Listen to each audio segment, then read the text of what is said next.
Okay, this is the third time I've recorded this, and the first two times there were no sound.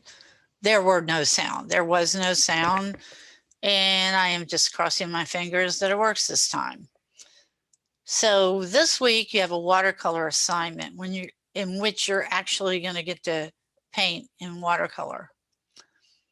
So what you're going to need for this, and this was kind of outlined briefly in the syllabus, but you're going to need a set of 8 inexpensive watercolors, such as Prang or Crayola. These usually come with a brush. I think the Crayola ones come with a crappy brush, but they come with a brush nonetheless. You can purchase these at the grocery store or the Walgreens, or also at an art supply. When you're buying these, do not buy the iridescent or pastel watercolors. You're just going to buy like a regular set of 8 that generally has in it red, orange, yellow, green, blue, violet, black, and brown, I believe. You're also going to need a small cold press watercolor pad. Cold press paper is the way they make it in the mold. They press it cold instead of with heat, and it's really good for watercolor. They usually it'll say cold press 140-pound watercolor, or it might say 90-pound, depending on where you get it.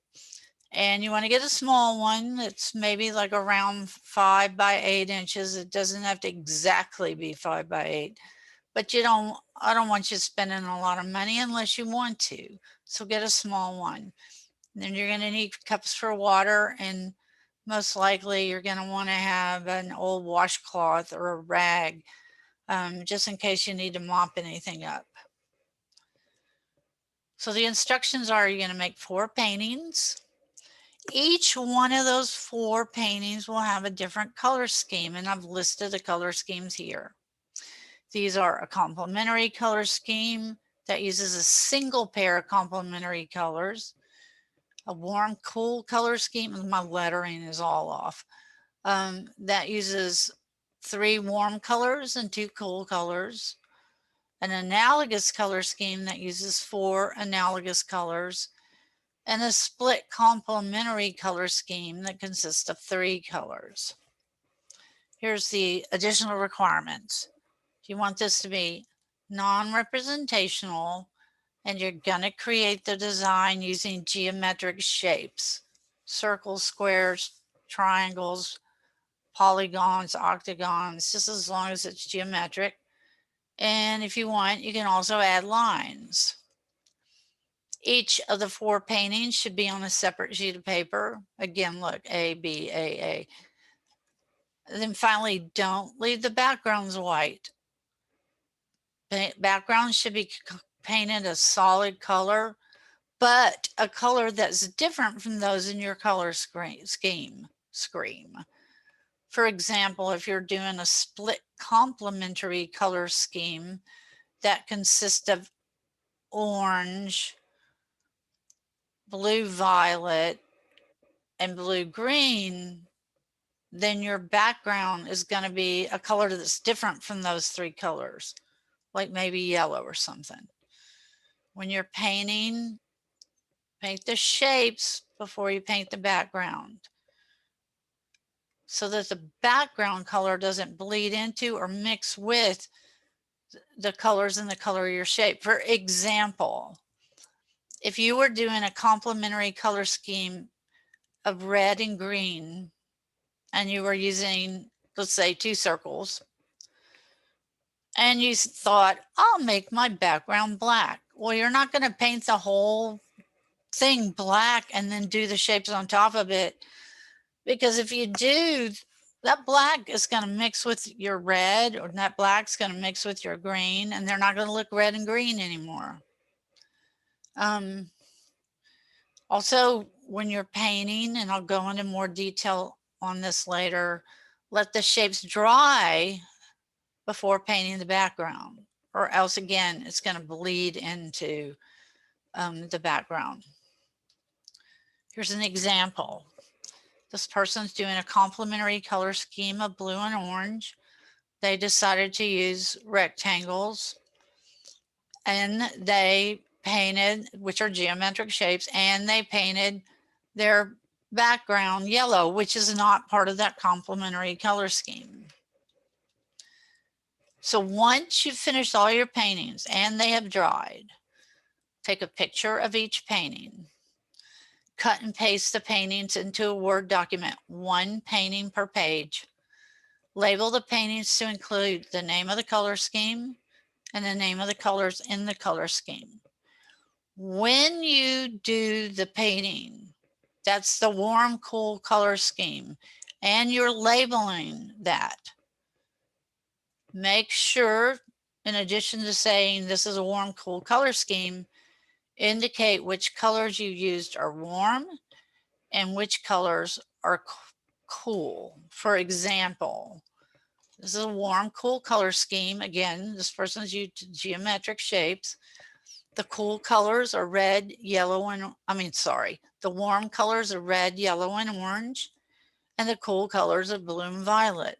So now when I read that, I'll know that this person knows the difference between warm and cool colors. So then after you do that, then you're going to save your document, your Word document, as your first name, last name, watercolor. Mine would be Beth Secor watercolor. Then you're going to submit as an attachment through Blackboard Message. Make sure that you don't submit it through your phone. Make sure you don't submit it through a mobile device. Use a computer to submit this, because that way you can ensure that when I receive that document, number one, it's going to be a Word document or Word docx, and number two, I'm not going to open it and it's going to be blank, or I'm not going to attempt to open it and it won't let me because my computer won't open an HEIC or a Pages or an ODT. Also, when I say Word document, I'm just saying this because invariably 4 of you will send me PDFs. Happens every single semester. Don't send me a PDF. I can't grade a PDF. It has to be a Word document. Thank you. And then when you send this Blackboard message to me, include a note in the body of the message to let me know what you thought of the assignment.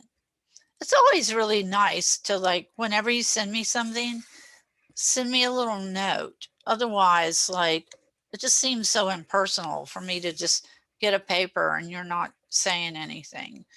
And I'm sure if you received a message from me and I didn't say anything, like if I sent you an assignment back and I just didn't say anything, you would think, Ms. Secor, you're so rude. And I would have to say, I'm sorry. So here's some watercolor tips. Watercolor requires a lot of patience. So when you're painting, sorry, I'm scratching my nose here. When you're painting, don't rush through it. Give yourself enough time. Don't apply another color next to something that is painted and hasn't been allowed to dry. Otherwise, it's going to end up looking like this. Like, let what you're doing dry. If you're painting a shape and there's a, and then you paint the background, let the shape dry first. If you're painting 2 shapes that are right next to each other, like in that complementary color scheme we saw of the 2 rectangles, paint one of those shapes, go do something else for a while and come back and paint the other one. Otherwise, you'll have bleeding. When you're painting, use the tip of your brush. Don't press down the brush so that the metal part of the brush, these are called ferrules, so that that's touching the paper. You don't want that to touch the paper, because if you do, it'll create creases and lines in it. And then again, paint the shapes before you paint the background. Let things dry. Don't use too much water or it'll buckle your paper. So let's say you get too much water in there. You can either take the little corner of a paper towel and then kind of like take the whole paper towel, but put like the corner of it into the puddle, and it'll soak some of it up. If you use too much water, you're going to get buckling like this, and then the paint's going to like move toward the lowest part, and so you'll get a dark line in there. When you're putting water on your brush, only dip the tip into the water, not the entire brush. Also, when you remove your brush from the water, kind of do it so you push the hairs of the brush against the edge of the cup or whatever you're using for your water, and that'll squeeze out some excess. Don't overpaint.